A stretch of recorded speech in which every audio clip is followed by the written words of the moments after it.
Hey YouTube, if you watch my videos, you know that I like to make coin rings on the side, and I get questions now and then from struggling coin ring makers, and I thought I'd spend a few minutes giving some tips. This is a beautiful coin you're looking at right there, and this is what that coin ended up being. It was a quarter anna and a rupee, you know, two Indian coins, and ended up making them into these two rings. Just kind of a hobby I picked up over the years. I like playing with copper. Here the other day I made a copper rose and it came out all right, so I decided to make a few copper roses and some leaves, and ended up kind of putting them together and making my wife a little candle thing. So even though I may not be stacking precious metals right now, I still like fooling around with them. So let me get to coin ring making. One of the most important things is poking a hole in the center of the coin. And I use a punch to do that. There's several ways to accomplish everything I'm going to talk about, but I'm going to tell you how I do it. And I've done it for a lot of years, and this is what works best in my opinion. Using a punch is great.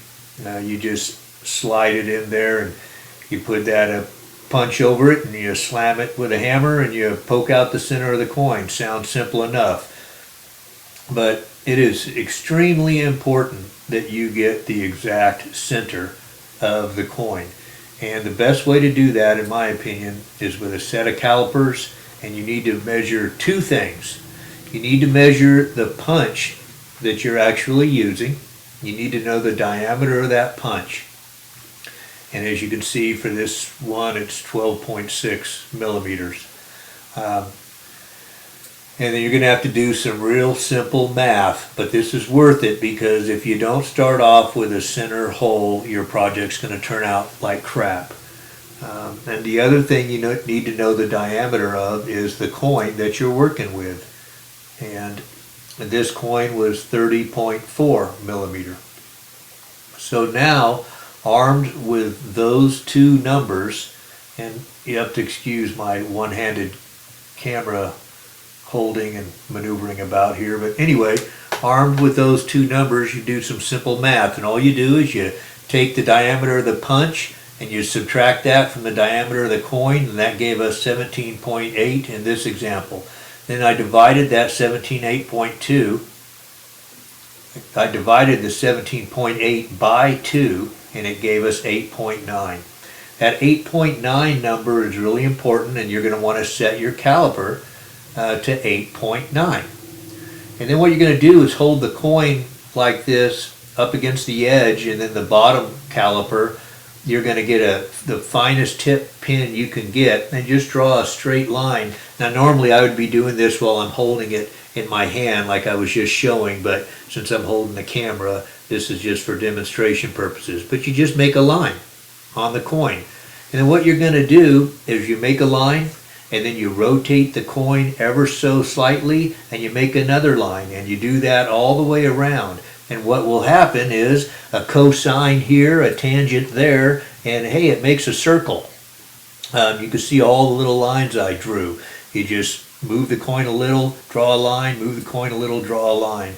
And amazingly, that will be the dead center of the coin, and not only will it be dead center, but it'll come out to be the same diameter as your punch. So, hey, that's pretty handy, isn't that?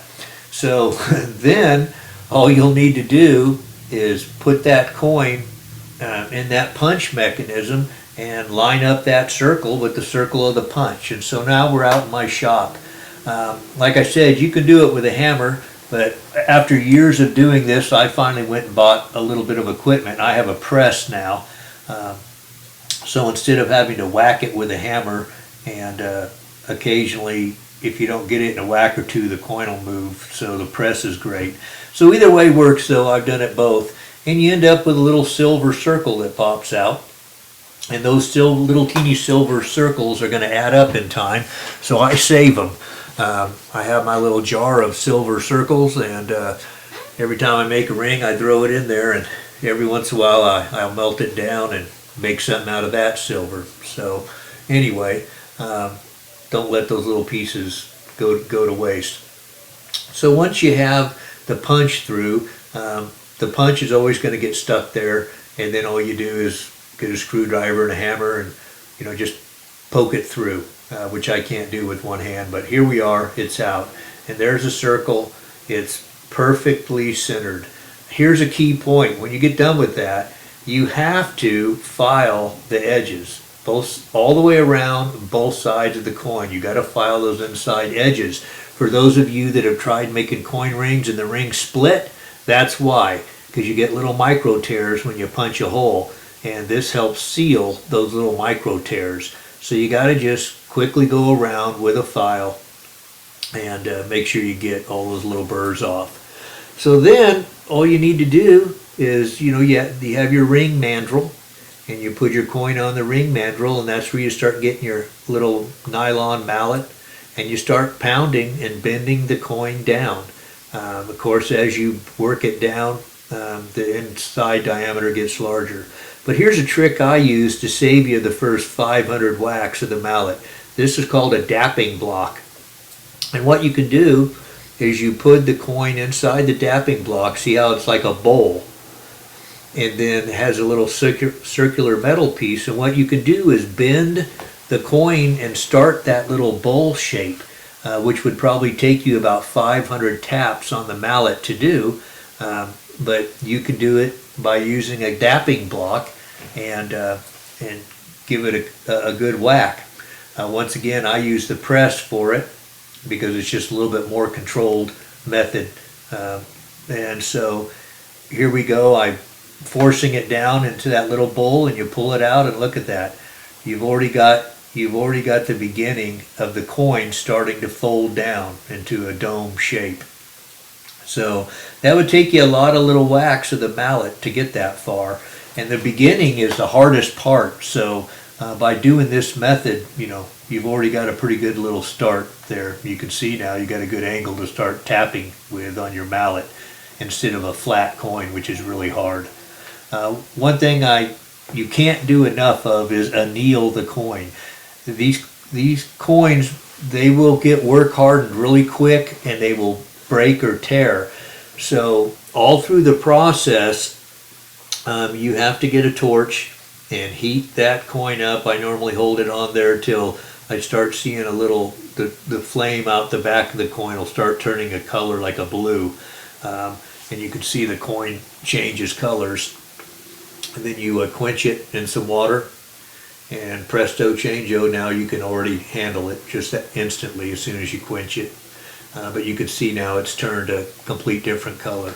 But now it's much softer to work with, so you can put it back on your mandrel and get your little nylon mallet, and I like nylon mallet, I think it works the best. And you just start tapping and rotating, tapping and rotating. As you do this, the coin is going to start working its way down the mandrel. The inside diameter will get bigger and bigger as you bend the coin down. The hard part that just comes with practice is learning to figure out how to make the coin particularly the exact diameter you want it, but that's just trial and error. Now here's a coin I'm working on, and see how it's got a dome shaped? It's not perfectly straight across, it's kind of domed. And this happens a lot when you're making coins. And that's because the reeded edge is thicker than the center. So it ends up being dome shape. There's a couple ways to fix that. This right here is called a ring reducer. And it has a bunch of little bowl shapes on it. And you can set the fat or the domed part of the ring on one of those little bowls. And then it just has a press that when you squeeze it down into the bowl, obviously that dome shape, it will start straightening the walls of the coin or of the ring now, and give you that nice. That's why a lot of the rings bands you have, you notice how they concave in. This is how they do that. There's a couple other ways to accomplish it if you don't have these tools, and you can see some videos of how to do that. But like I said, I suffered for years without the right tools, and the right tools definitely make it a lot easier to make a quality ring. So anyway, that's how you can start out with, I say pick a coin that's got a really cool perimeter design. They make the prettiest coins, and hope you've picked up a couple things out of this, and it's really just trial and error. Make sure you anneal the coin a lot. That'll really save you from ruining your coins. Have a good one. Bye.